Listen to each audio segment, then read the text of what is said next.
Adına zikir edir gece ve gündüz. Ağaclar, yarpaqlar, dağlar ilahi.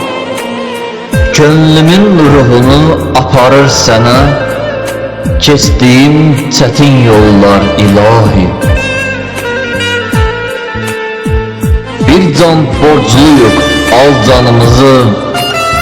Alma elimizden imanımızı.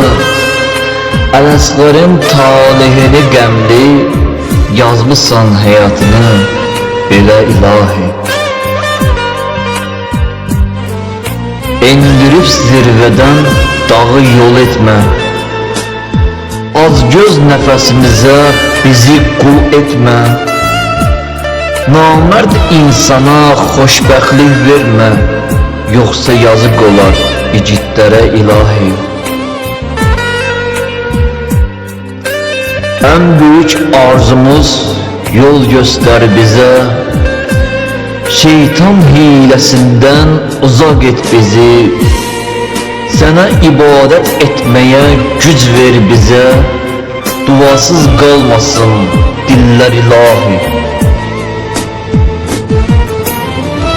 Uymayak kafirlere, dininden dönenlere. İnanla el astık biz bendelerin sana. Gözümüzü göğlere dikip dileğine. Naümit boş koyma ilahi.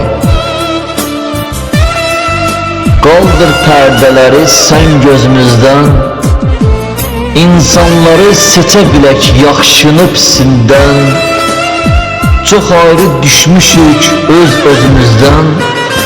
Bizi özünden başkasına mühtaç etme ilahi. Bizi özünden başkasına mühtaç etme.